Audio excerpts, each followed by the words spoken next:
Hai teman-teman, sekarang kami akan membahas materi mengenai organisasi politik dalam etika bisnis. Sebelum memulai presentasi, izinkan kami memperkenalkan diri terlebih dahulu dengan saya sendiri Zikra Hanifah dan rekan saya Ninyoman Dina Novita Dewi. Dan adapun submateri yang akan kami bahas yaitu yang pertama, organisasi politik, yang kedua, organisasi rasional, dan yang ketiga, organisasi penuh perhatian. Materi pertama akan dijelaskan oleh rekan saya. Mengenai organisasi politik, analisis politik atas organisasi merupakan pandangan yang lebih mutakhir tentang organisasi dibandingkan analisis rasional. Tidak seperti model rasional, model politik organisasi hanya melihat pada garis kewenangan atau otoritas dan komunikasi dalam organisasi ataupun mengasumsikan bahwa semua perilaku organisasi secara rasional didesain untuk mencapai suatu tujuan dan sasaran ekonomi seperti keuntungan atau produktivitas. Namun, sebaliknya model politik melihat organisasi sebagai suatu sistem yang terbentuk dari sejumlah koalisi, kekuatan yang saling bersaing, jalur berpengaruh, dan komunikasi formal dan informal yang terbentuk dari koalisi-koalisi tersebut. Yang pertama, politik organisasional. Menurut Velasquez tahun 2005 halaman 245, hambatan etis dalam penggunaan kekuasaan formal sebagian besar didasarkan pada perspektif moral, hak atas privasi, proses yang layak, kebebasan suara hati, dan persetujuan semuanya dapat diformalisasikan dalam organisasi atau dengan merumuskan dan menerapkan peraturan undang-undang dan prosedur. Seperti halnya hubungan kekuasaan yang juga diformalisasikan. Yang kedua, yaitu ada taktik politik dalam organisasi.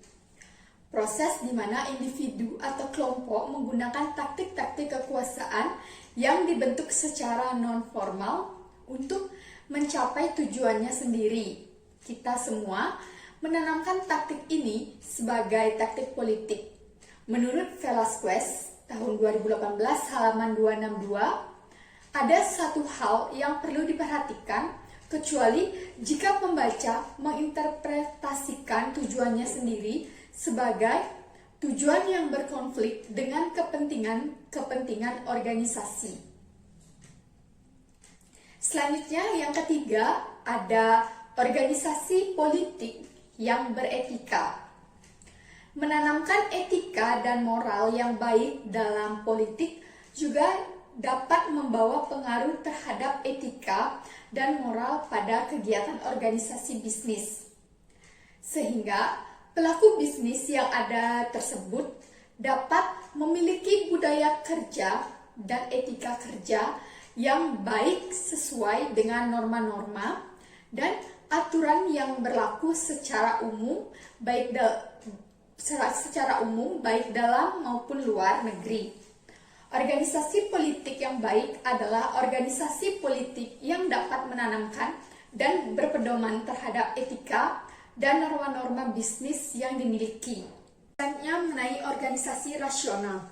Model organisasi bisnis yang atau rasional lebih tradisional mendefinisikan organisasi sebagai struktur hubungan formal atau yang didefinisikan secara eksplisit dan digunakan secara terbuka yang bertujuan untuk mencapai tujuan teknis atau ekonomi dengan efisien maksimal. Chain memberikan satu definisi ringkas tentang organisasi dari perspektif tersebut, yaitu organisasi adalah koordinasi rasional atas aktivitas-aktivitas sejumlah individu untuk mencapai tujuan atau sasaran eksplisit bersama melalui pembagian tenaga kerja dan fungsi melalui hierarki otoritas dan tanggung jawab menurut Velasquez tahun 2018 halaman 265. Selanjutnya, tanggung jawab etis atas dasar yang muncul dari aspek-aspek rasional organisasi yang difokuskan pada dua kewajiban moral. Yang pertama yaitu kewajiban pegawai terhadap perusahaan. Dalam pandangan rasional perusahaan, kewajiban moral utama pegawai adalah untuk bekerja mencapai tujuan perusahaan dan menghindari kegiatan-kegiatan yang mungkin mengancam tujuan tersebut. Kewajiban karyawan dan perusahaan dibagi menjadi 4. Yang pertama yaitu kewajiban ketaatan, yang kedua kewajiban konfidensialitas, yang ketiga yaitu kewajiban loyalitas, dan yang keempat kewajiban pelaporan bisa dibenarkan secara moral bila 4 syarat berikut terpenuhi. Yang pertama, kesalahan perusahaan harus besar. Yang kedua, pelaporan harus didukung oleh fakta yang benar dan jelas. Yang ketiga, penyelesaian masalahnya secara internal harus dilakukan terlebih dahulu sebelum masalah perusahaan dibawa keluar. Yang keempat, harus ada kemungkinan nyata bahwa pelaporan kesalahan dan mencatat sukses. Ada sejumlah situasi di mana pegawai gagal melakukan kewajiban untuk mencapai tujuan perusahaan. Yang pertama yaitu konflik kepentingan. Konflik kepentingan dalam bisnis muncul soal seseorang pegawai atau penjabat suatu perusahaan melaksanakan tugasnya, namun dia memiliki kepentingan pribadi terhadap hasil dari pelaksanaan tugas tersebut. Yang kedua, pencurian pegawai atau komputer. Tindakan pegawai yang mencari tambahan keuntungan pribadi atau menggunakan sumber daya perusahaan untuk dirinya sendiri merupakan tindakan pencurian karena keduanya berarti mengambil atau menggunakan properti milik orang lain atau perusahaan tanpa persetujuan pemilik yang sah. Yang ketiga, insider trading. Insider trading sebagai tindakan mengambil dan menjual saham perusahaan berdasarkan informasi orang dalam. Informasi dari orang dalam tentang perusahaan merupakan informasi yang penuh material. Yang kedua yaitu kewajiban perusahaan terhadap pegawai.